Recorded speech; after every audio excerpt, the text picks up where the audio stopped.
Jungle.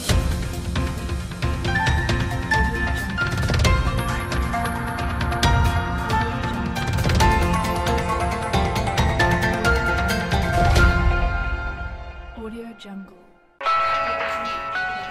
Polres Buleleng berhasil mengamankan GWP 38 tahun, seorang oknum aparatur sipil negara ASN di Kabupaten Buleleng, Bali, yang terlibat dalam kasus penyalahgunaan narkoba dan curanmor. Tidak hanya sendiri, polisi juga mengamankan KD 42 tahun, MW 51 tahun, dan KB 42 tahun asal Banjardinas Munduk sebagai penjual barang haram tersebut. Kapolres Buleleng AKBP Ide Bagus Widwan Sutadi mengungkapkan dalam rilis pers pada Senin 29 Juli 2024 bahwa penangkapan GWP dilakukan pada Kamis 4 Juli 2024 sekitar pukul 23 WITA di sebuah perumahan di Kecamatan Buleleng. Dari penangkapan tersebut, polisi mengamankan barang bukti berupa butiran kristal bening yang diduga sabu-sabu dengan berat 0,48 gram bruto dan 0,22 gram neto, serta satu buah alat hisap atau bong dan satu buah sedotan kaca. Kemudian pada hari Kamis tanggal 4 Juli sekira pukul 23 bertempat di sebuah rumah di perumahan Gria Asri, Kelurahan Banjarasri dilakukan upaya paksa, penangkapan dan penggeledahan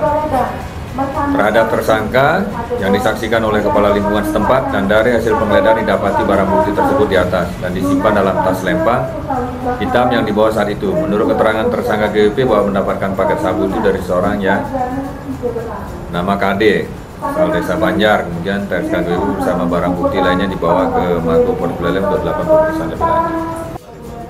Sedangkan penangkapan tersangka KD, MW, dan KB dilakukan pada Jumat 5 Juli 2024 sekitar pukul 9 WITA di Banjardinas Munduk, Kecamatan Banjar, Buleleng, Bali. Polisi berhasil mengamankan sejumlah barang bukti berupa 71 paket yang diduga narkotika jenis sabu-sabu dengan berat 52,14 gram bruto, 3 buah bong, 2 buah sedotan kaca, dan 1 buku catatan pembelian bahan narkotika jenis sabu.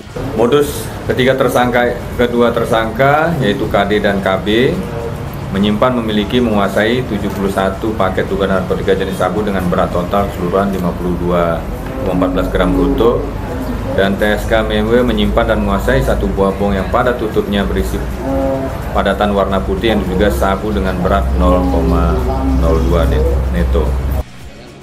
GWP disangkakan melanggar pasal 112 ayat 1 Undang-Undang Nomor 35 Tahun 2009 tentang narkotika dengan ancaman penjara paling singkat 4 tahun dan maksimal 12 tahun serta denda paling banyak 8 miliar rupiah. Sementara itu, KD, MW, dan KB disangkakan melanggar pasal 114 terkait jual beli narkotika golongan 1 lebih dari 5 gram dengan ancaman hukuman mati, pidana penjara seumur hidup atau maksimal 20 tahun serta denda maksimum sebagaimana yang dimaksud dalam ayat 1 ditambah sepertiga. Kapolres Buleleng menegaskan bahwa pihaknya akan terus berkomitmen memberantas peredaran narkotika di wilayahnya dan menghimbau masyarakat untuk turut serta dalam upaya ini dengan melaporkan setiap aktivitas mencurigakan terkait penyalahgunaan narkotika. Ita Saputri melaporkan.